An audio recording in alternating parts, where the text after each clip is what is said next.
Broadcasting from Cincinnati, you're listening to the Ringside Reporter podcast. All the news from the world of boxing right here. Well, I'm talking to you the way I want to talk to you. Now, here's your host, Eric Lorda.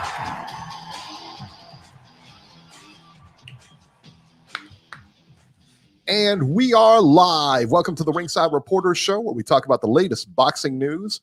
If it's related to boxing, we'll talk about it here. My name is Eric Lorda, and I'm here with my co-host, Joe Habib. And where's he from? From Boston. And we've got a great show for you today. And if you want to call and ask questions, you can call in right now, 323-870-3857. And we'll be here till about 8:30 tonight. And today, we're going to talk about Marvelous Marvin Hagler. Of course, we lost a legend yesterday, and we'll have more about that later on in the show. Also, too, Tyson Fury has reportedly beat. He's your boy. You're responsible for this guy. He's reportedly stopped training and started drinking. It's beautiful. What's better than that? Come on. What's better than that? He's a champ. He can do whatever he wants. Do whatever he wants. Does whatever he wants. You're responsible for him. Nobody else. Yeah. You even called him? You even busted out a phone call to call him? No. I'll call him tonight. You just been trashing him behind his back. No, never. That's my brother. Is he? Well, you ain't Tyson. taking care of your brother. I love Tyson. You ain't taking care of him, son. He's over there getting wasted now. Go look at his Twitter. He's got a big bottle of whiskey right there. He's getting wasted now, son. I'm disappointed. You let it happen. This is on your watch. I'm disappointed. I wonder if it's mind games, though. I really do. I bet it's mind games like Andy Ruiz coming in late for that Anthony Joshua fight second time around. You mean like when he got on the scales and you thought it was a mind game? When he had the sombrero on, he got stakes in his pocket, and then, he takes off his shirt at the fight, and clearly it's not mind games. It was just that, he was overweight, you know what I'm saying? He put on a lot of muscle for that fight. Maybe it was too much. That's what it looked like. Yeah, it looked like a lot of muscle. Did you see, by the way, did you see pictures of him now? He looks good. I wonder if that's, well, it can't be photoshopped because it's video. So yeah, he does. Photoshopped. Yeah, wow. Can you that was rough. Can you Photoshop just video? Fat shamed him, son. Can you have like video editors? Can you have video editors? I just saw a video recently. You know who Michael Rappaport is? Yeah, I don't like one guy. He's got like a podcast. He's got a podcast or whatever. But he had a Trump. He had it was a split screen of him and Donald Trump. And Donald Trump was going back at him and stuff. And he's not talking to Donald Trump. Yeah. But it looked legit. I mean, it really did. I was like, whoa. I've seen. So yeah, they could Photoshop it. I don't know how they do it. They edit it like they edit it. Yeah, I don't know, man. I mean, it that was legit. That was a CGI Andrew Ruiz. It was a CGI. Wow. Just fat shamed. That's cold-blooded, man. But you don't understand one thing about Andrew Ruiz. All that could be wiped away in less than a day if he goes to the buffet. You know how they were talking about, so they were talking about how you do those before and after photos. You know how they showed this one dude did it, and they start off really ripped up and everything like that. And then he takes a picture of himself, and that's the after photo. Right as soon as he takes the picture, he goes and eats a bunch of stuff, puts his stomach out and everything, and they show the before. That's how they do it, son. You could do it. That's how they do it. I put on 10 pounds in one day before when I went to the Chinese buffet, 4 plates. That MSG would kill you, man. That stuff holds water. A couple of Reese's Pieces peanut butter cup sundaes, and they got that at the Chinese buffet. No, I went there afterwards because it's right down the street. So this is what I used to do when I used to go on my. You went to both places? Yeah, I'd start off at the buffet, then I'd work my way down to the Friendlies and get that Reese's peanut butter cup sundae, the 5-scooper, and then maybe 2 or 3 hours later, I'd go to KFC, get a nice fucking 8-piece. You know what I mean? They still got Friendlies up by you? A lot of them closed. Most of them. Yeah, they went out. A lot of them went out of business. Yeah, that's how most of them are up here. I don't think there is a Friendlies. I don't know. I haven't been there in years. All right, let's get started here. DAZN, Juan Francisco Estrada versus Roman Chocolatito Gonzalez for Estrada's WBC title and Gonzalez's WBA title. Juan Francisco Estrada beats Chocolatito by the scores of 115-113. 117, 111. He got that twice, and then 115, 113 for Chocolatito, split decision. I had the fight scored 116, 112 for Chocolatito, man. I thought that Chocolatito was very effective. He had really effective aggression. He looked to be the stronger fighter. I thought he stunned Estrada quite a few times in that fight. I really did. There was quite a few times they got in a firefight and he got hit and he just stopped. That being said, I mean, hey, look, man, I mean, it was a good fight. Estrada had his moments too, where he seemed to control the fight with his distance, his boxing. When he could stop Chocolatito from coming forward, those were his best moments.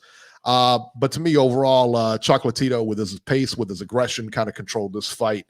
Estrada's corner told him in the 10th that he needed a knockout to win.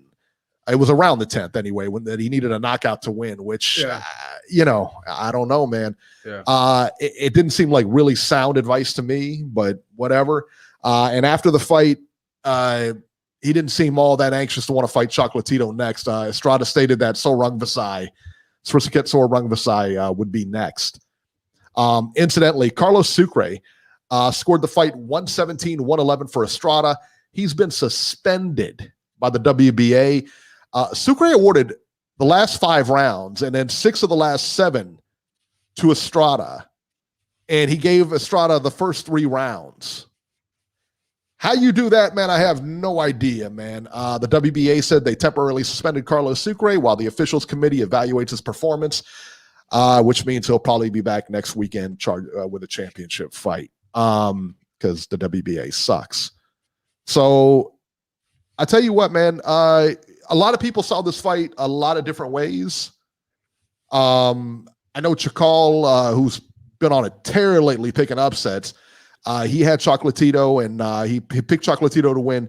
He had him win at 116, 112. I had him at 116, 112. A lot of people 115, 113, both ways. How did you see the fight playing out, man? Well, first of all, Chakal was getting cocky there for a while, and what did I tell you? Nothing lasts forever. I told you that. I tell you what, man. I told you that. I thought he should have won this fight, man. I thought he should have. Well, I disagree. I disagree, but here's the thing. Listen, this fight could have gone either way, in my opinion. I picked Estrada to win, but full disclosure, anyone that has Gonzalez winning this fight, I have no problem with you. And I'm going to admit something to you that I scored 6 of the last 7 rounds for Estrada as well. But I didn't give him the 12th, which was unfathomable to give him the 12th. I thought, Gonzalez clearly won the 12th. And I think Gonzalez did buzz Estrada in the 12th, but for the most part, I thought both guys landed good shots. But with the exception of a few occasions, I don't think anyone was really hurt badly or buzzed or staggered or buckled in this fight. I think what I saw happen in this fight was, I think Estrada was trying to play the counterpunch role and walk Gonzalez into shots. And the thing about Gonzalez was he was a more sharper than usual. He was really shortening up the shots. I know Sergio Mora said, he's not pulling back. He's not pulling back. I can't deal with that DAZN crew. I cannot deal with that DAZN crew. I'm gonna get into that. I'm gonna get into that DAZN crew in a couple minutes, and I'm glad you just mentioned that because I have a lot to say. But the way Sergio Martinez, I apologize, Sergio Martinez. The way Sergio Mora articulates things is just so stupid. It's just so stupid. And him being a former fighter, him saying, he's not pulling back on his shots. That is such a bad way to describe it, because what you're supposed to say is he's not telegraphing his shots. He's shortening up his shots. He's not loading up. And normally he would kind of sit down and really try to throw heavy shots. But what Gonzalez did this time, and I haven't seen him do, I've seen him do it sometimes, but not as consistently as he did it against Estrada. A lot of times when he gets in that pocket, he likes to sit down and start really ripping and digging and, loading shots and loading up on shots. He was just shortening up the shots and just, not really torquing the shots, not really loading up. Okay? Not telegraphing at all. Okay? He was just looking to make contact. And if you notice, his output was a lot more than it normally is, because he was just trying to throw shots to make contact instead of trying to make every shot be a home run punch. So I think that threw Estrada off a little bit. Okay. And even with that being said, I still think Estrada was landing some good counter shots. I just think this fight was very even. But what I did see in the second half of the fight was I saw Gonzalez start to slow down a little bit because Estrada was ripping that left hook to the body, and I don't think he was getting credit for it by the commentators and by a lot of people watching the fight. You got to score those punches, and that's when I thought that Gonzalez was still throwing, but if you notice, that's when he was starting to get backed up. He wasn't coming forward as much. And the one thing I do notice about I meant Gonzalez. The one thing I do notice about Gonzalez is he looked good, but he still doesn't look strong at this weight. He was still being pushed back in the second half of this fight. When Estrada decided he was going to start coming forward, he was able to push Gonzalez back. And when a fight is even like that, and both guys are throwing and both guys are getting nears, I tend to go with the guy who's pushing the other guy back, because that's, in my opinion, ring generalship a little bit. That's when the ring generalship comes in, because both guys are throwing, both guys are exchanging, but one guy's getting pushed back by the other guy's punches and exchanges, and the other guy is kind of controlling and pushing that guy back. So he's basically controlling where that guy is being positioned in the ring. He's pushing him back. He's putting him in where he wants to in that ring by pushing him back. Okay? When Estrada was kind of sliding back, you could see he was kind of sliding, stepping off, and trying to land counter shots. But Gonzalez wasn't trying to land counter shots. He was just being pushed back, and he was trying to fight Estrada off him. So I thought the fight was close. I thought both guys held their own. Both guys threw really fluid, short combinations, right? And they were just throwing. They weren't looking to be picture perfect with everything. And usually when you throw like that, something happens, because you throw enough punches, something's going to get through. And if you're throwing the punches right and you're not really loading up and trying to hit home runs with every punch you throw, then you're able to throw a lot of punches without getting tired, which both men were able to do. And obviously both men are supremely conditioned. So the thing about this is, it depended on what you liked here. You could have flipped a coin on a lot of these rounds. Like the 10th and 11th round, I thought could have gone either way. They're close. The second round could have gone either way. I could pick to at least four rounds in this fight that were swing rounds. It was a close fight. I mean, like you said, with swing rounds, that's why you have everything all over the place, man. Yeah, it was close. But the one thing that did it for me was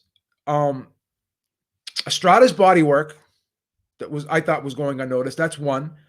And in the second half of the fight, both guys were kind of on even terms, but that's when Estrada started pushing the smaller Gonzalez back. And that's why I could see, as good as Chocolatito did, he did a lot better than I expected him to, because I thought Chocolatito was going to get stopped in this fight. And he did 10 times better than what I thought he was going to do.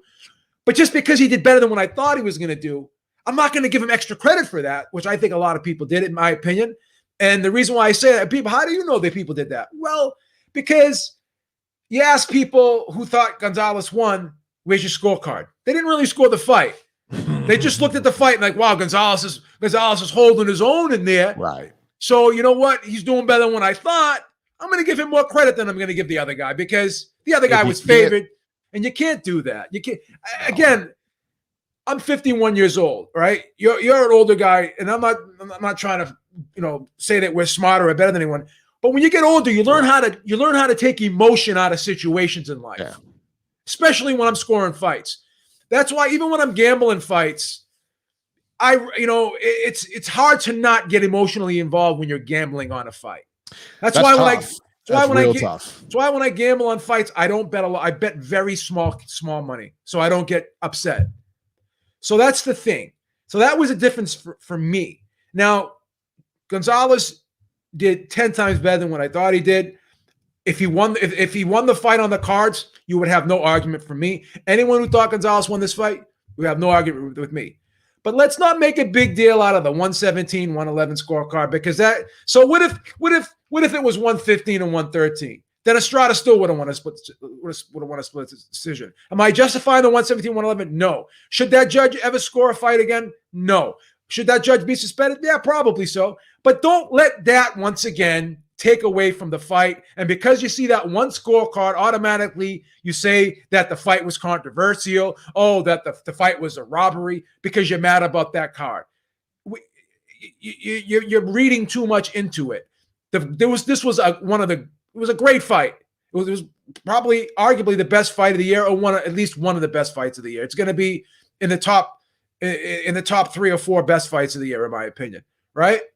It was very good. So why let that scorecard overshadow it? And just because you guys picked, a lot of people still picked Gonzalez to win this fight, just because you picked a guy to win, don't try to justify him winning the fight and calling it a robbery just because you picked him to win, or just because you bet on the fight or whatever. You take emotion out of it and be objective. An objective person is going to look at this fight, say this fight could have gone either way. It was a 115 to 113 fight, or a 114 to 114 fight. If you want to go 116 to 112, because there's 4 swing rounds, and maybe you throw another swing round the other guy's way, Gonzalez's way, fine. It's not impossible to have a 116 and 112. 117 and 111 is pushing it. Okay, it's pushing it. That's really pushing it. Especially he gave Estrada the first 3 rounds.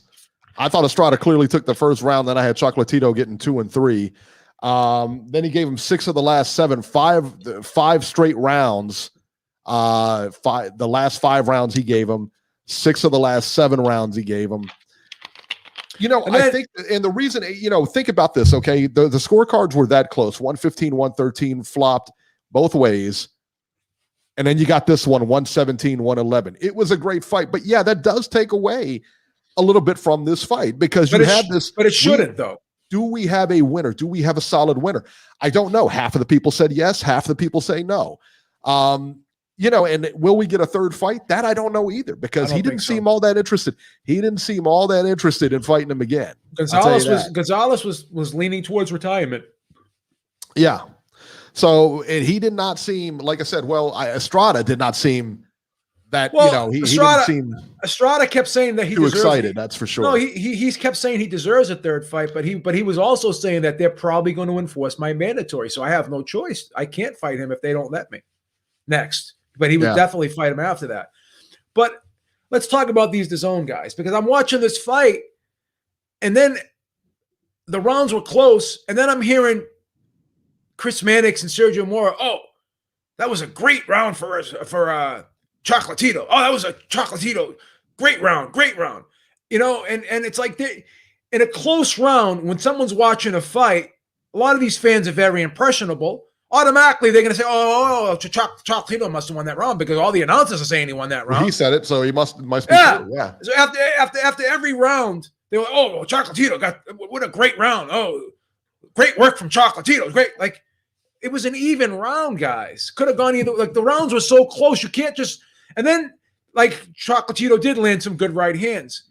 But then, when he landed right hand, oh, what a right hand. Like, okay, the right hand landed. It was clean, but it wasn't like Estrada's head was snapping back. He wasn't buckled. He wasn't staggering. The way this is the problem with a lot of these announcers, with the media, with the networks, with these platforms that broadcast fights. This is the problem.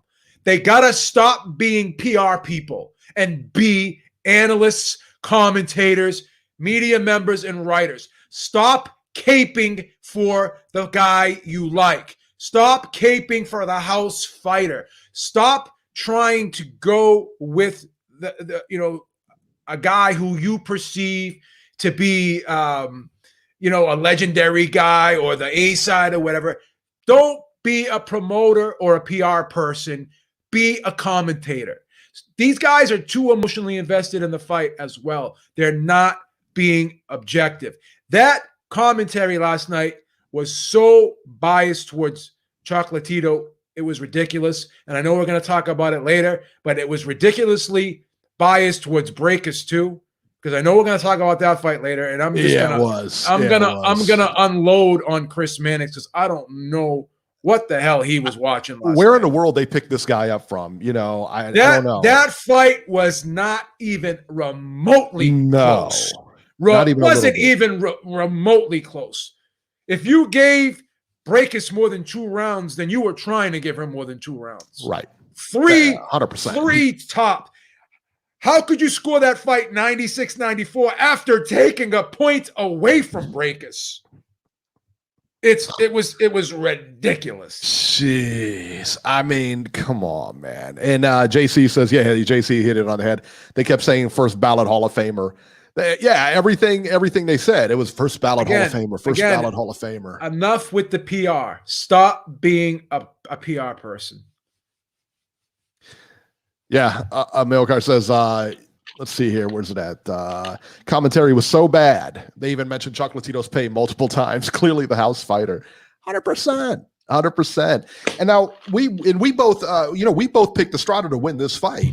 Yes. But that shows you, like I said, I mean, again, I picked him to win the fight. You picked him to win the fight. You scored at 115 for Estrada. I scored at 116 for Chocolatito. And it's just one of those things, man. It was one of those fights that you're like, it's just what you like.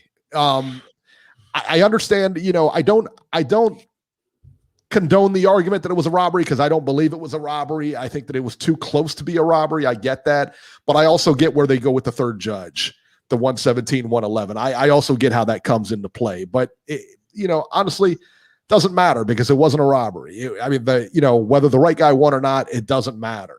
Because the fight was that close. If you wanted a definitive, if either fighter wanted a definitive winner, they should have knocked the other guy out. That's not the way let it goes. Scorecard overshadow the performance of great fight. I'm not going to punish the fight. I'm not going to punish either fighter for that 117 and 111 scorecard.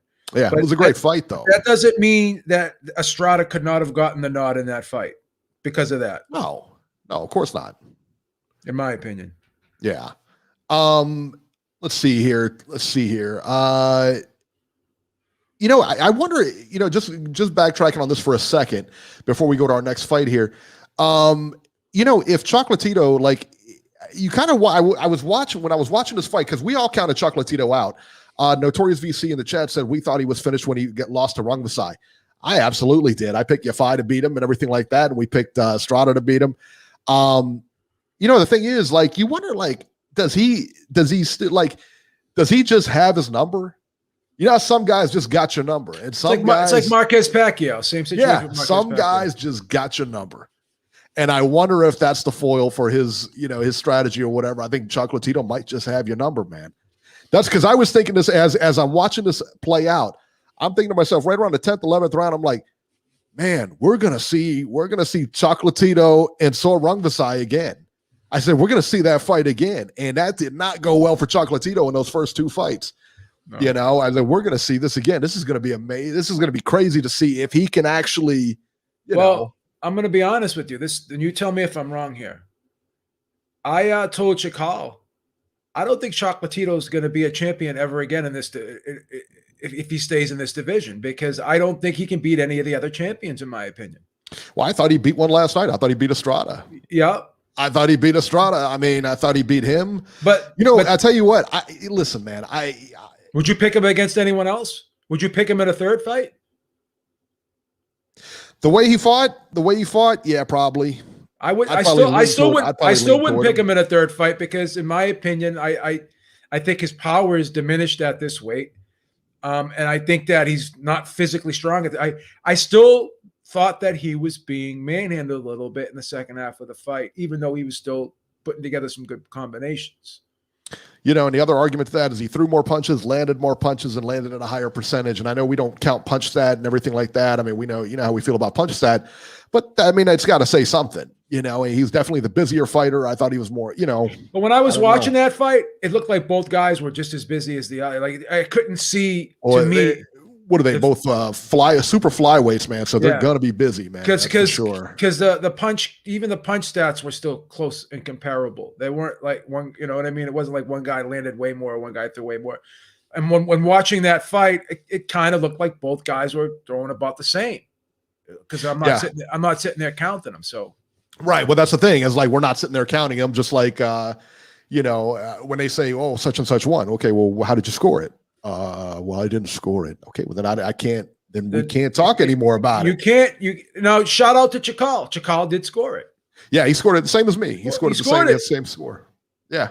I had no problem with Chakal's scorecard. I have no problem with Chakal thinking that Gonzalez won. No, what I did have a problem with was the first thing that came out of his mouth was "what a robbery." He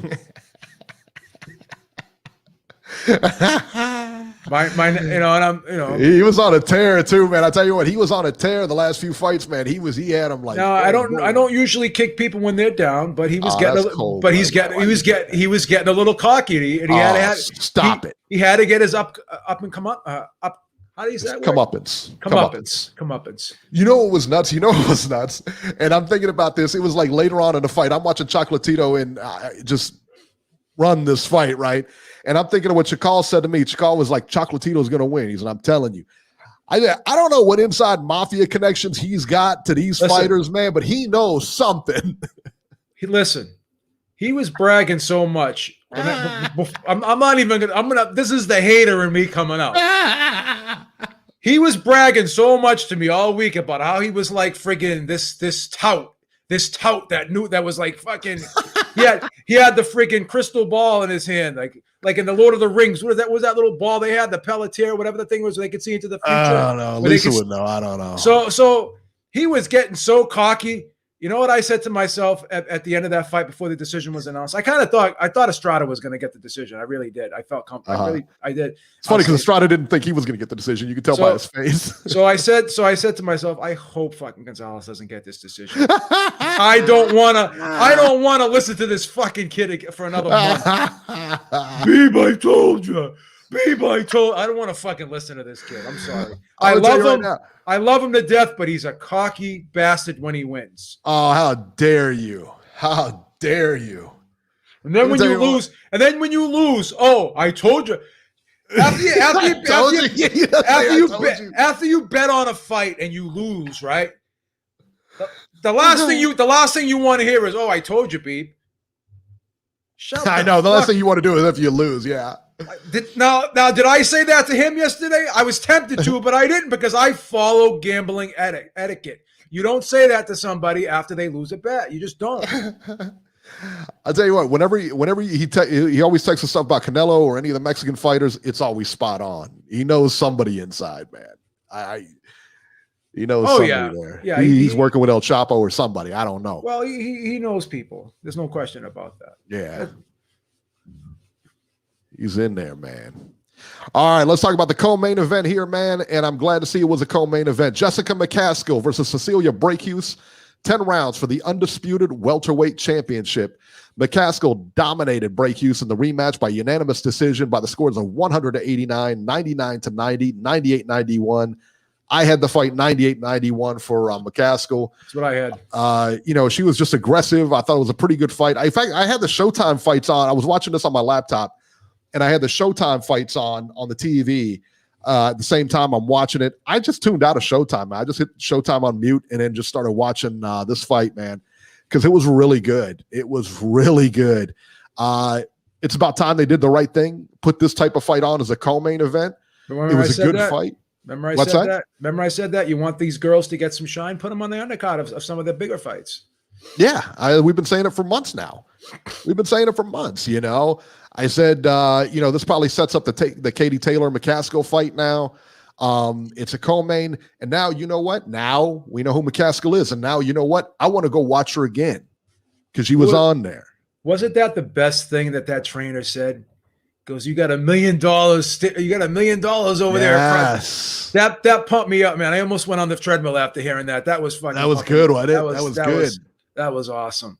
Yeah, the best was the DAZN announcers didn't know what round it was through about half of the fight. Idiots. Just complete morons. Just complete morons. They are the worst. They suck. They are so bad, those guys.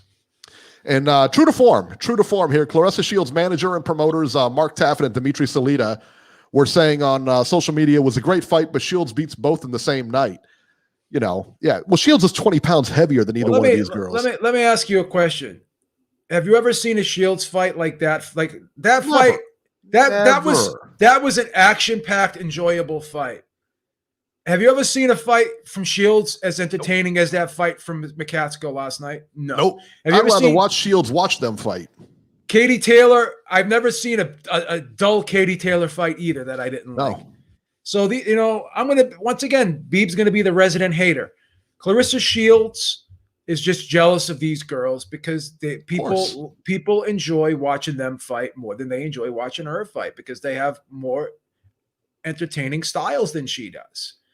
I wonder, what? I'll be honest, man. I wonder if she, like her ego or whatever, will not let her, like she wants to be the main event. You know what I'm saying? Like she doesn't want to co-main, right? She's too big to co-main now. Yeah. Son, you should be co-maining until you can main. Teofimo Lopez isn't against being on the undercard of one of those celebrity fights. Of a celebrity fight, son. He doesn't care because he's getting the money. He's getting the money. So who cares? Nobody cares, man.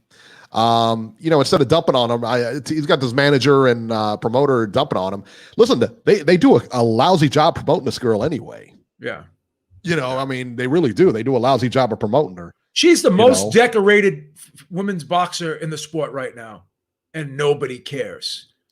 You want to promote her, man? Get her a personality transplant because it just doesn't fly.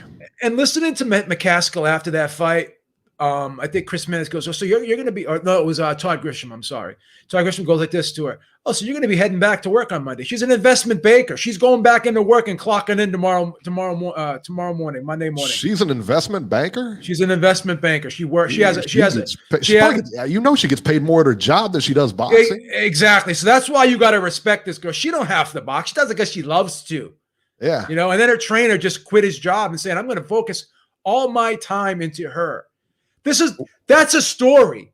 That's a story. What's he going to do while she's at work? He's probably going to do other training. What's he going to do while she's at work? Come on, stop running I'm just saying he's going to quit. She hasn't quit her job, but he's going to quit his job to focus on her. But she's at work 8 hours a day. You don't know what the guy's doing. He could have a YouTube channel. He could be getting super chats. You don't know. He's getting a bunch of super chats. You don't know what the guy's doing in his spare time. Don't speculate. Don't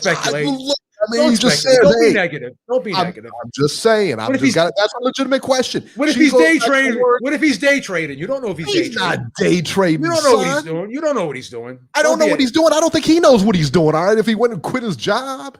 Don't be a hater. Come on. I'm just saying, man. You're ruining a great story right now. I'm trying to get you got to get all sides of the story. You know what I mean? I'm giving a really heartfelt, good story here. And what do? You're taking a dump all over it. You're being a negative Nelly here. That never crossed your mind. I'm not going to bring it up in the middle of the story because I want to focus on the positive, not the negative. The positive. Come on, man. All right. I'm quitting my job to focus on her career. She hasn't quitting her job. That is a pretty good point, though. That's right. What's he doing now? That's a good comeback. He's going to go collect unemployment. Why they got it at $600 or whatever? People on unemployment getting $600 a week or whatever. McCaskill's the investment banker, Tony Ayo.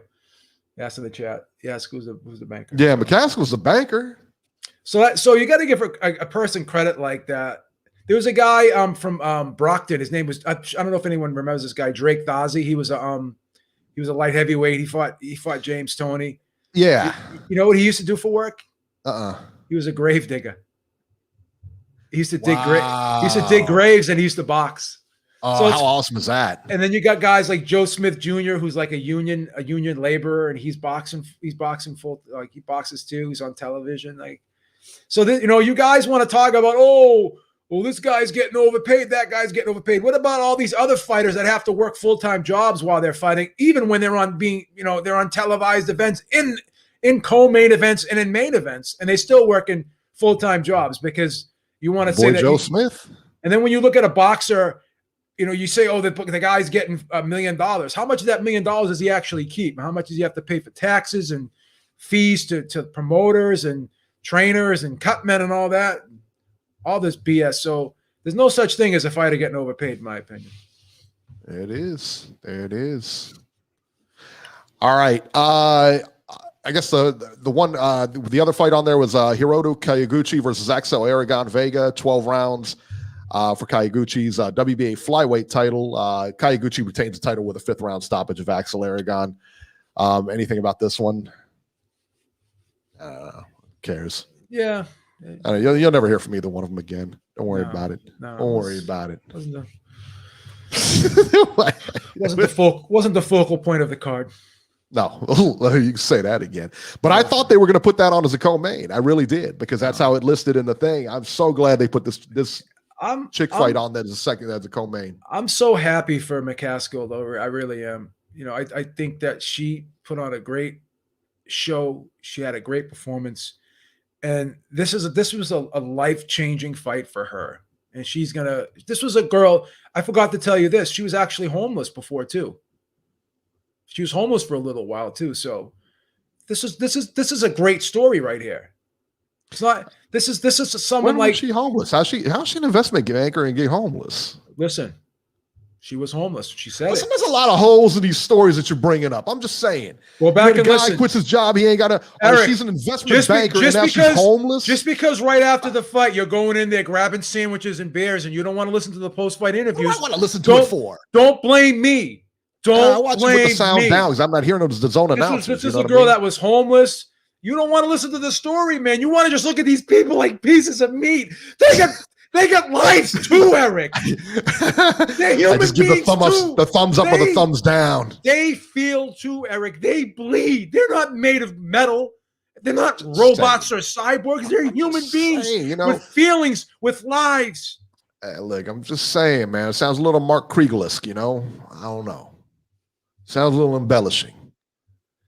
I was homeless before I moved here. I mean, because I was in between houses. Eric, do not make light of that, please. I'm just saying. Please. I'm messed up, man. This girl came from nothing. Came from nothing. Now she's a something. Give her credit, goddammit.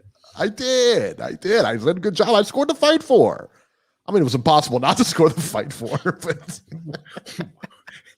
the worst judge in the world would have scored the fight for her. I heard even that guy Sucre, who got suspended, scored the fight for her. So Yeah. All right, on Showtime, David Benavidez versus Ronald Ellis, 12 rounds, super middleweights. David Benavidez wins by 11th round TKO over Ronald Ellis. The fight went exactly how you thought it was going to go. Benavidez was winning the fight, but I don't know. He wasn't really doing anything spectacular. I'll tell you what, if that Benavidez shows up to fight Canelo, he's going to get washed. I don't know about that. Yeah, that Benavidez fight we saw last night. Listen, Ronald Ellis is a guy that's never been stopped before. He's been in there with tough guys, and he usually goes the distance with everybody.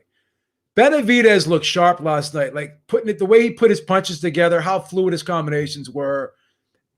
Benavidez is a tall, long guy, and he's dangerous. We expected that though against a guy like Ellis. I just maybe it's me. I just like that David Benavidez's style. I like the way he fights. I love how picture perfect he is with the accuracy with his punches. I love how he goes to the body. He goes up and down, down and up. I love his punch variation. I love the fluidity of his combination punching. I like his head movement. I just think for a tall, long guy like that to be able to fight on the outside or the inside, counter punch backing up. I just think he's got a lot of tools.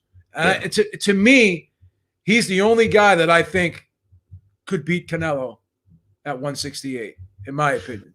Well, he wants to fight. He either wants to fight Plant or Charlo next. I like either one of those fights. I have no problem with either one of them. I like either one of those fights. That's who I want to see. I don't want to see another Ronald Ellis in there. I want to see him fight one of the big guys because do you want to see he was going to dominate Ronald Ellis. But I'm sure you don't want to see Caleb Plant fight another Caleb Truax either, right?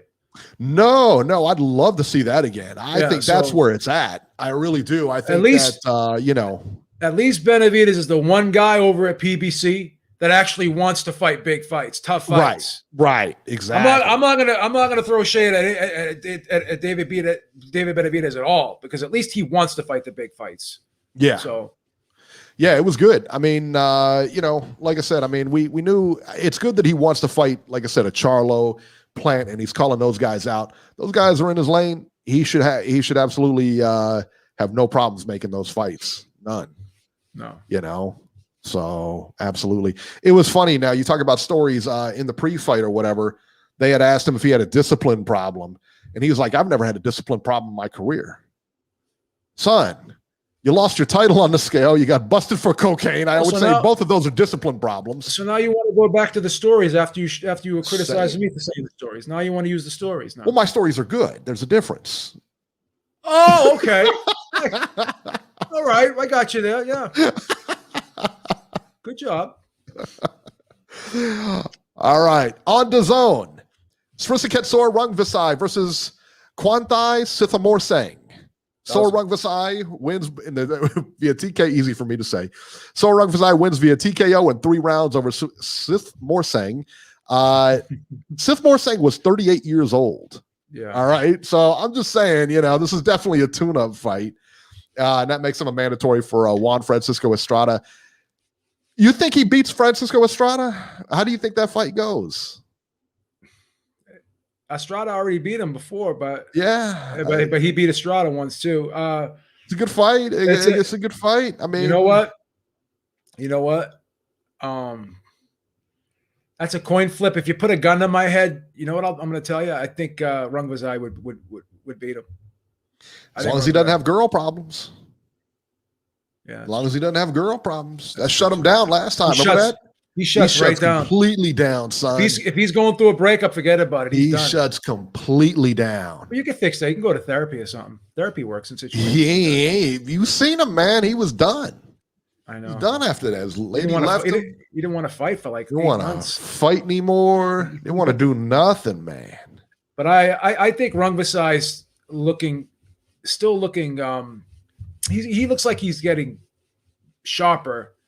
Estrada looks good too at this weight, but I think Rungvisai looks a little bit more physically imposing and dangerous at this weight. I think his punching power is fight changing more. I know Estrada can crack a little bit too, but I think Rungvisai. I think he's a harder puncher. I think his power and his he's bigger than Estrada. He's got some good physical strength in there as well. The way he can push guys back also. He's a big guy. He's really big for this weight, so that's why I like Rungvisai. I like Rungvisai here. Yeah, as long as I didn't get his heart broken or anything like that. Yeah, size, strength, and punching power. But again, his defense isn't the greatest, so that's where Estrada has openings there because again, Rungvisai is not afraid to take one to give two, or take two to give one, I should say. Yeah, he's got 99 problems, Beeb. Again, you're focusing on the negative. Every situation here. He doesn't. I'm just saying. That's like his kryptonite. Them chicks is like his kryptonite, boy. This guy is a world champion 2 times over, and when that broad leaves his room, he ain't. And you're worried about. And you're worried about the girl problems, kid. Well, you got to worry about the girl problems with him. Clearly shuts down with his girl problems. But he's getting older, and he's going to learn how to deal with these heartbreaks through experience. He's going to learn how to deal with these heartbreaks. How old is he? How old is Rungvisai? What is he, like 32 or something like that? I'm living proof of that. Once I started getting older, I didn't care about the honey dips as much as I did when I was younger. You know what's funny is after that whole thing, he probably he's probably like a big time player now. You know what I'm saying? That was kind of crazy though. Like he put his career. He did put his career on hold because he was going through. But wasn't he like engaged? But he was engaged to that girl too, though. I thought. I heard a lot of people were engaged with that girl. Oh, that's messed up. Why would you even go there, son? That's messed up. You know what? She's got a family, man. That's messed up. Will you stop? That's messed up. You need to apologize to her for that, man. That's messed up. That's jacked. You know what I'm saying? Oh my God, kid. I gotta switch topics. You are cold. You are cold as ice. You're like that guy from Mortal Kombat. You're Sub-Zero. Sub-Zero. That's your new name, Sub-Zero. Isn't that the one where he like freezes a dude and then just like punches him and he just freezes the dude and then shoots that freaking spike in his chest? Unreal. All right, Robbie's on the line. Robert, we're going to come to you here in a minute here. Before we go to Robert, let's talk about the upcoming fights here. Let's see. Let's bring him up here. Dum, dum, dum. All right, upcoming fight schedule here. All right, March 18th, Puerto Rico on the NBC Sports Network. Alberto Machado versus Hector Tanajara, 10 rounds lightweights. That's the main event there. March 19th, I believe, what is this? It's a Thursday and then Friday, March 19th from Bolton, England on ESPN+. Kareem Gueferi versus Lee McGregor for Gueferi's, I guess, European bantamweight title. It's at 2 o'clock Eastern on ESPN+ if you're interested. I'm not interested. March 20th, I guess Saturday, on ESPN from Moscow, Russia. And you'll be able to watch this on ESPN at 3 o'clock. Arthur Beterbiev versus Adam Dames, 12 rounds for Beterbiev's WBC and IBF titles. That's going to be interesting, man. I'm real interested to see that fight. Al Beterbiev is coming back here as far as, we haven't seen him in a bit because of the pandemic and all that other stuff. So I'll be interested to see how it goes. He should knock him out fairly easily in Russia and against a guy that nobody's ever heard of. So everybody on the undercard, I haven't heard of any of them. So I don't know who they are. My guess is that a lot of people don't know who they are. March 20th, Saturday, from Fort Worth, Texas on DAZN, Virgil Ortiz Jr. versus Maurice Hooker, 12 rounds welterweights. That's a good fight, babe. That's a great fight. It's a good fight, right? Very good fight. That's a great test for him. Maurice Hooker is a good fighter, man. Yeah, he really is. He's a really good boxer. He's a very good fighter. That's going to be good, man. On the undercard, Pablo Cesar Cano versus Jonathan Navarro, 12 rounds junior welterweights. That's not a bad fight. It's a decent fight too, yeah.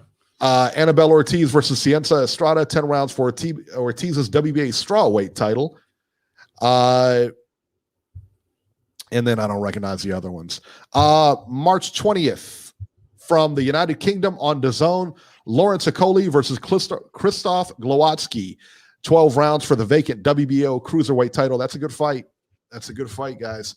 Anthony Fowler on the undercard versus Jorge Fortea, 12 rounds junior middleweights. There you go. And that is it. Let's see here. Yeah, that is it. Your boy on the 27th, Beeb. The 27th on DAZN, your boy Ted Cheeseman making his return, baby. That's your man. That's my man right there, baby. That's your man, son. That's your man, son. Saw some decent fights. I like the Hooker fight and I like the Beterbiev fight. Let me ask you a question real quick. Yeah. DAZN is really outperforming ESPN Plus with their fight schedule. Would you agree?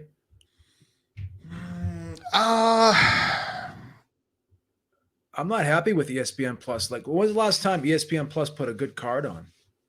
If the rumors are true and ESPN Plus or ESPN doesn't show boxing anymore, I'm canceling my ESPN Plus subscription. Would you keep your subscription of ESPN Plus? Do you watch other sports? Do you watch the soccer on there? Do you watch other stuff on there? Sometimes we do. Yeah, sometimes we do. We would probably keep it because we got it bundled. We got the bundle. Plus the UFC is on there. Do you have the Disney Channel? Definitely keep it. It's like the Disney Channel. And Hulu? You have Hulu too? Yeah, that Hulu sucks. You have to pay, like, if you bundle those three together, like Hulu, Disney Channel, and then ESPN, all right? What's it, like $12? It's like $12 or something like that, which is good. Do you even use the Hulu?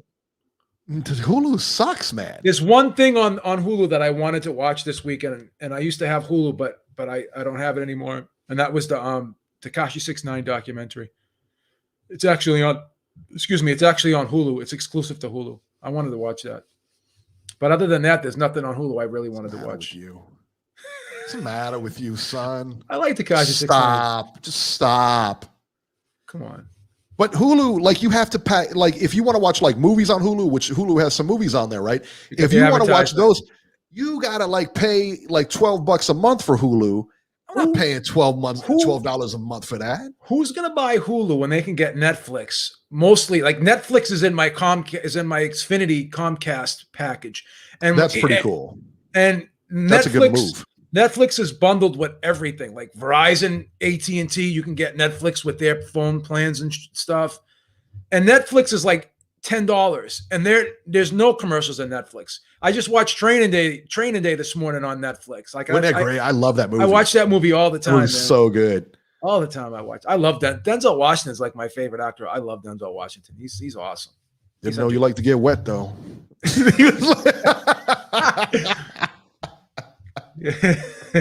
BCP. Sure. Angel Dust. Dust. He had that mistress. He had that mistress in the projects. Yeah, I like that. He had the best life. That guy was the shit, man. Like he just stopped in the middle of the street. He didn't give a fuck. Pull out his gun. He could care less, son. Yeah, that he guy was too good. He just didn't give a fuck about nothing, man. No, he really didn't. He was awesome. All right.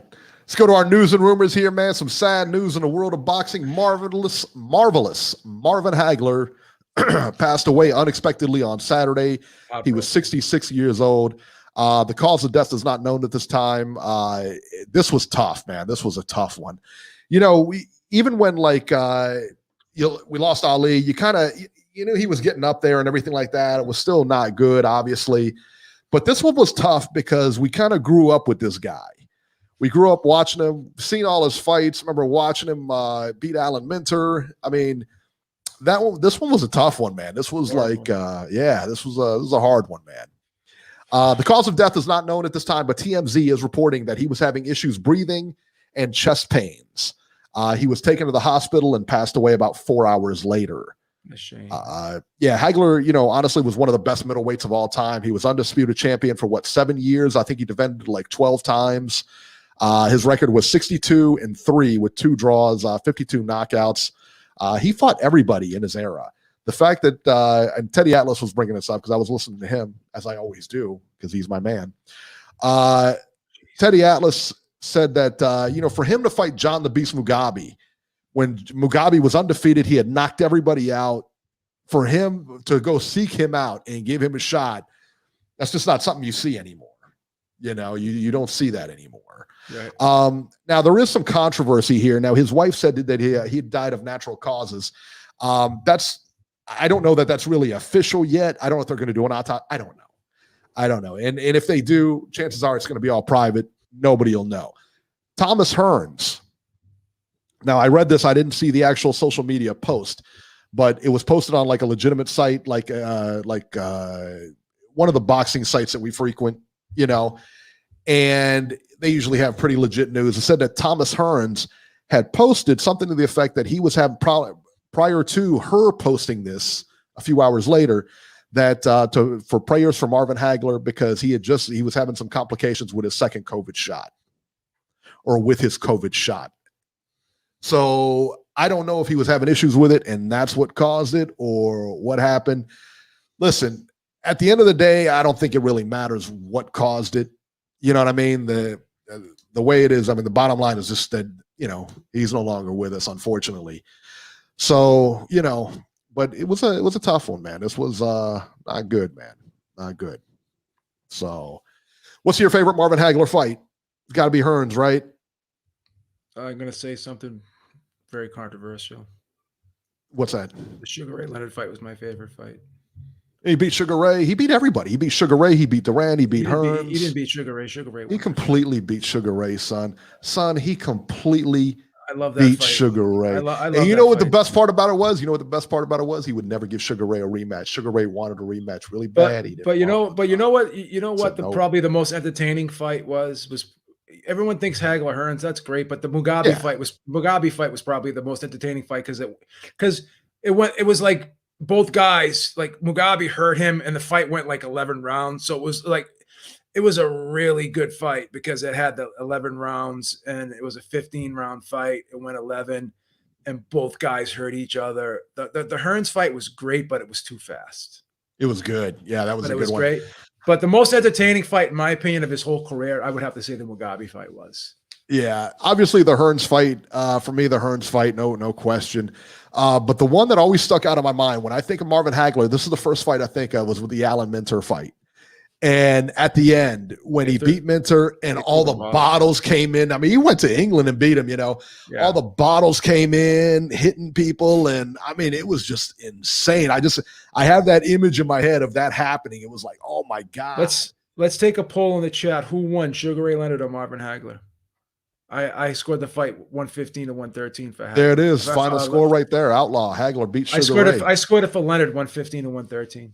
Yeah, Hagler beat Sugar Ray. There you go. Well, nobody thought Sugar Ray won. Come on. No, nobody thought Sugar Ray won. You know why? Jesus. Because he didn't win. Oh, you can't fight 10 seconds of a round and win the fight. It just doesn't work, son. He's Sugar Ray Leonard. He can do whatever he wants. They had a bunch of, who did they have? Adelaide Bird judging that fight. They had CJ Ross judging that fight. Well, everybody thought Hagler won. Everybody thought Hagler won. I'm getting no support here.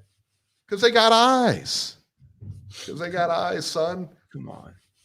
530. Robert, you're live. Robert, who won, Hagler or Sugar Ray Leonard? Be honest. Hagler won, son. Robert, without a doubt, Marvelous Marvin Hagler won that fight.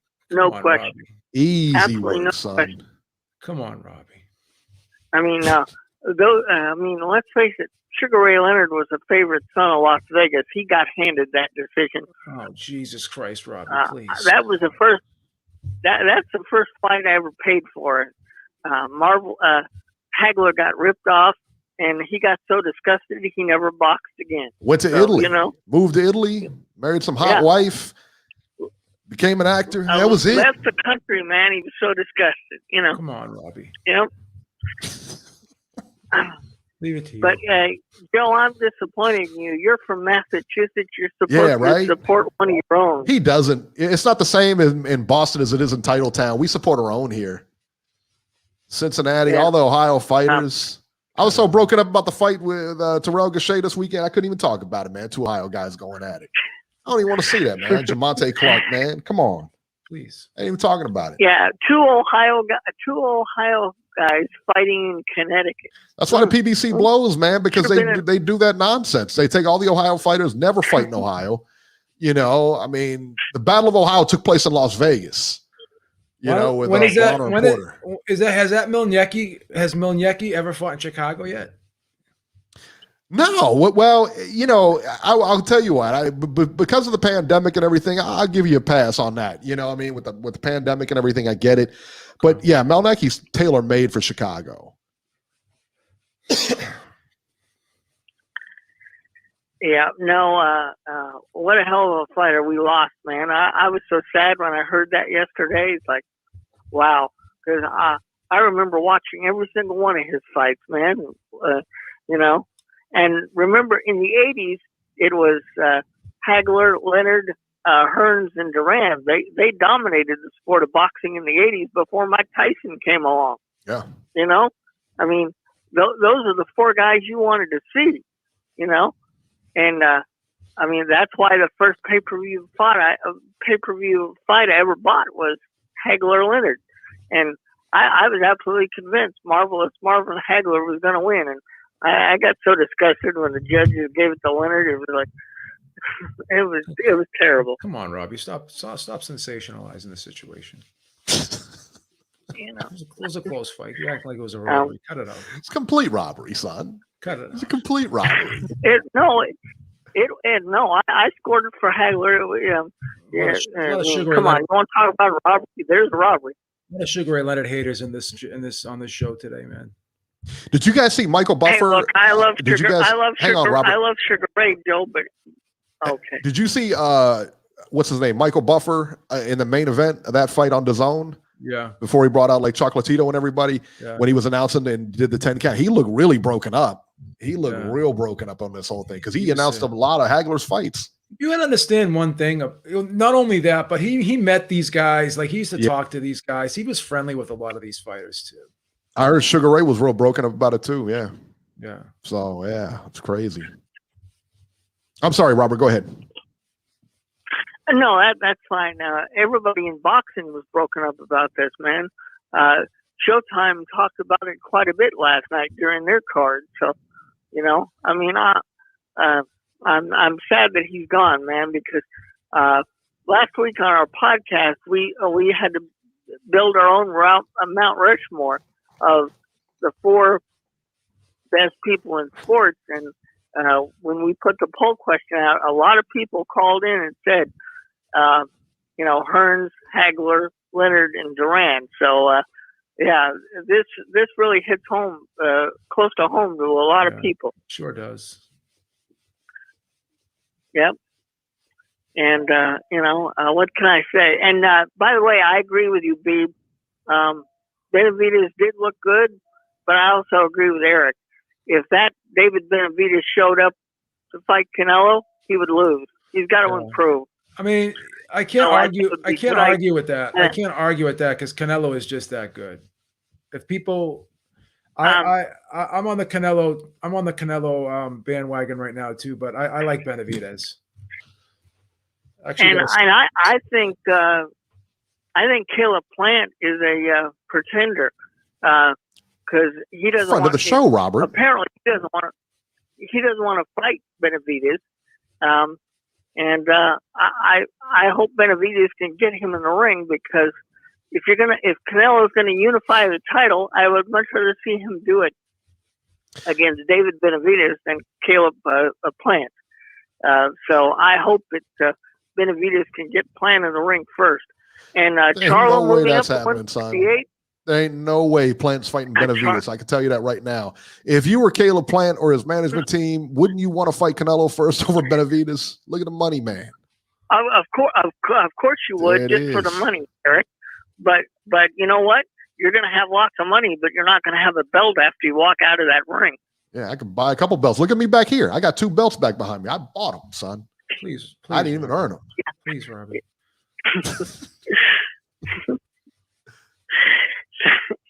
Anyway, and I'm glad that Beterbiev is going to fight again. That'll be an interesting fight. I guess they're going to show that with the ESPN guys in the studio calling that fight from Russia, since nobody can really travel overseas now. So I wonder how much of Tim Bradley we're going to have to hear. I wish ESPN would get rid of him and just have Andre Ward talk, because he knows what he's talking about. Bradley? Oh, please. Wow. So you just want to put him out in the street? What's he going to do for work, man? He's got Yep. He's got kids. He's going to work with Cecilia. He's going to work with that chick's manager, man. That's what he's going to do. Yeah. And by the way, speaking of ex-fighters, speaking of ex-fighters that do a good job, I think Abner Morris does a wonderful job now on Showtime.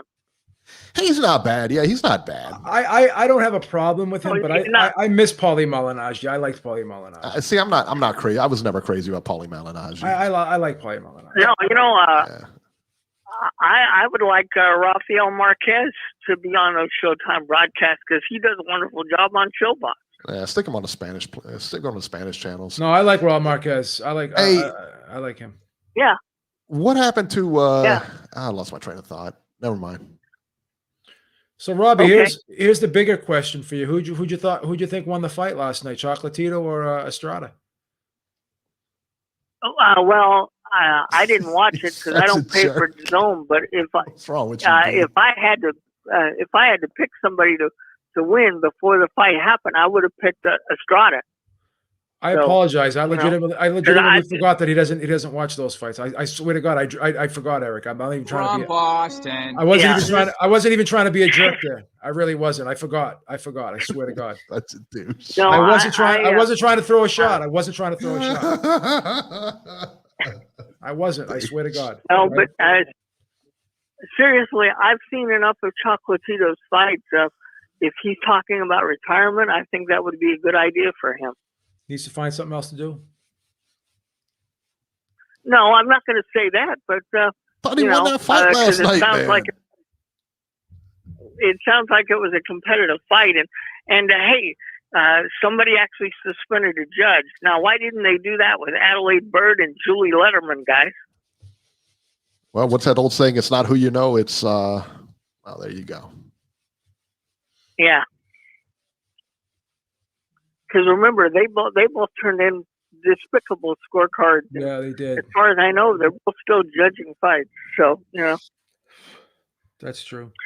It's crazy. Anyway, I'm sure you guys have other callers, so I'll get out of here. But R.I.P. to Marvin Hagler. What a terrible loss. That's true. All right, Robert. We'll talk to you soon. See you later, guys. See you later, Robbie. There it is. Ringside Robert gets his take in.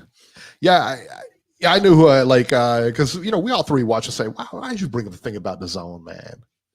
Why would you bring that up?" I forgot, man. Seriously. No, you didn't. What do you think? He magically got the zone? He got some stimulus checks. He got some stimulus checks. He could have fronted from. You get your stimulus check yet? No, you know anybody that got their stimulus check yet? Nobody. Sean Salvi, my brother's friend, got it. Jesse Rican's sister got it. Jesse Rican's sister. Jesse Rican didn't get it because he gets the checks mailed. He doesn't have the direct deposit. They got garnished. Stop taking shots at Jesse Rican, one of the best one of the best battle rappers of all time. Who's on that list? I mean, really, like, who's on that list? Jesse Rican's got underground battle rap skills that go unnoticed. It's very underestimated. Yeah, it sounds like it. Whatever happened to Paulie Malignaggi? Why did he get removed again? Because he got removed, right? What happened with that? He said something. Forgot. He said something about I don't know. They felt it was kind of racist, I guess. It was about the Ferguson thing, or I don't know. It was something about it. I remember it now. A lot of stuff, yeah. Yeah, some kind of. It wasn't a slur exactly, but it was. I know what you're talking about. They didn't like a lot of his controversial takes on political matters and stuff. So Tony Hill says we're going to be paying China $1,400. I don't care, son. I'm not paying it back. Well, it's my money anyway. It's my money. We already owe China $1 trillion. So what difference? What difference is another fucking? Just count out my money. All right, put it in the bank already. Quit playing around. What good is what bad is another $1 trillion going to do? I mean, one way or another, we're going to end up paying them anyways. So at least we get a piece of it now. We got to learn Chinese now. You know what I'm saying? That's how we're doing it now. All right, Beeb, we're going to talk about your favorite topic right now. Tyson Fury. Yeah. Tyson Fury allegedly stopped training. No more allegedly. He has stopped training. Yeah. A lot of talk lately, man, that he stopped training. He's drinking. And then Tyson Fury was on the MTK Global card. Well, he wasn't on. He was, supporting one of his friends, and he got interviewed over there. Finally addressed these rumors. And I'll be honest with you, Beeb, I don't know about you, but he made a lot of sense. He really did. He made a lot of sense, man. He says, quote, "I'm having some time away from the game at the moment because I've been ready to fight since I beat Deontay Wilder last year. So I've had no success in getting another fight. It's down to COVID and a lot of other stuff going on. But at the moment, I'm concentrating on getting from 10 pints of Stella to 12 every day. 10 pints to 12 pints a day, Beeb." He said, "I could drink 14 pints of beer and still give AJ a hiding." He said, "As far as I'm concerned, I'm not even training anymore now. Sugar Hill has gone home. He went home in November. Andy Lee has gone home. I'm burnt out." He said, I've done too much. I need to rest mentally and physically and emotionally. I only need 6 or 7 weeks to train for these bums. I don't need no great sparring partners for a methodical bodybuilding type of guy. I just need local bin men and firemen and local strong men. I'm ready to go tonight. I'm in shape fit." There it is. So let's talk about this for a second here. I think that he makes a lot of sense. He said he's not going to start training. Basically, he said he's not going to start training until the fight's actually made. All right. And I think he's right. They're sitting around, they're jerking around with this fight. Is he going to fight Wilder next? Is he going to fight Fury next? The fight's not even the fight's not signed. Apparently, if it was so close, why isn't it signed yet? Everybody's agreed to it, blah, blah, blah. Listen, bottom line is the fight's not signed. So there's some sticking points here. He could be training for months and months and months for this, Listen, the guy, he said he's ready to fight. He was ready to fight since after the Wilder thing. Why is this such a bad thing? Does it make sense to you? It makes sense to me. It makes perfect sense. It makes perfect sense to me, because why get your hopes up high? You get yourself in a particular mindset, because when it's fight time, it's fight time. You have to not only gear up physically, but gear up mentally. And then when you prepare yourself, go through that camp, and like I said, it's not only physical, it's mental. And then when you have that letdown, it really causes I don't care who you are, it's going to cause some depression. You're not going to be happy about it. You're going to go through a downswing in your mood.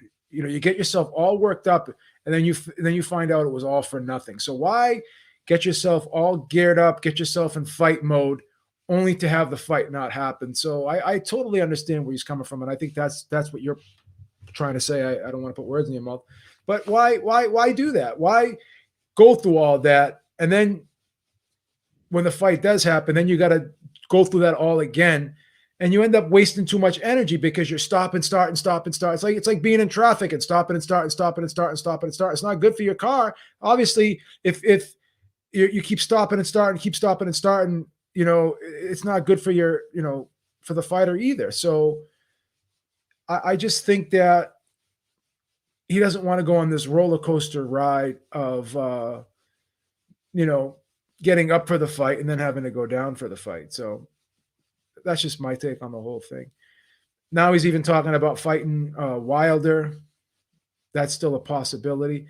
But the problem with Tyson Fury is, he's all over the place. A lot of times he says one thing and he contradicts himself saying another. First, he said he was never going to fight Wilder ever again. Now he's saying that it could be a possibility. Then he was saying that he wants to fight Joshua. Now he's not so sure if he's going to fight Joshua next. So he's all over the place. A lot of times we don't know whether he's serious, whether he's playing mind games. But one thing I can say, and I said this when I was on D-Style's show on Thursday, when it is fight time, he always rises to the occasion. He always wins when people count him out. He was an underdog in the Klitschko fight. He was the underdog in both Wilder fights. A lot of people didn't think he was going to win any of those three fights, and he won. I think he won all three of them. And even though there was a draw in the first fight, I still think he won that fight. So I think the proof is in the pudding. Regardless of what Tyson Fury says, does, the state of mind that he's in, when he does enter that ring, he's able to zone all that out and really put on a great performance more often than not. Even when he had that problem with Otto Wallen, when he had that vicious cut, he was still able to really focus in and calm himself down, because a lot of other fighters would have panicked in that situation. He didn't panic. He continued to fight on. That was a really bad gash, and he did what he had to do. So he does the job once that bell rings and once he enters that ring. So that's what I'm going to have to judge him on, based on his history in terms of performing under the big lights and doing what he's supposed to do and doing his job. So all the other stuff, I'm not going to really worry about it until it does become a problem, because so far it really hasn't become a problem when it comes time for that bell to ring. Yeah, I agree. I mean, it's one of those things. I mean, he does what he wants to do, and it works for him. Yeah. That's the long and short of it is it works for him. I mean, are these optimum conditions? No. But again, Tyson Fury is a crazy maker. He likes the chaos around him. If there's not chaos around him, guess what? He's going to create it somehow, some way. He's going to find a way to create drama, chaos. Even in the second Wilder fight, he was leaking rumors that he was injured, knowing that he wasn't injured. He was telling people that he rolled his ankles over and stuff, because he just likes drama. That's what he likes. So who knows what's going to happen? You never know, man. You never know. But like I said, I mean, he thrives on this kind of stuff here, and it does make perfect sense that he was injured, or not injured, but he wanted to fight and there was no fight to be had. Yeah. Why am I going to spend that time in training camp? It's got to be exhausting. It's mentally exhausting for him. I get it. I have no problem with this. None. So, all right. Our train wreck of the week, Beeb. Been a bit, but we have a train wreck of the week. Joseph Parker, linked to a meth ring. Former WBO champion Joseph Parker is alleged to have played a role in a major drug importation conspiracy in New Zealand. The heavyweight boxer has been named in connection to the drug supply case by the New Zealand Herald after a 2-year legal battle to keep his name and protect his image. The police have not charged Parker in relation to the case, and the boxing star denies any involvement in the conspiracy. And, of course, Joseph Parker denies all allegations. Beeb, just when you think you know somebody.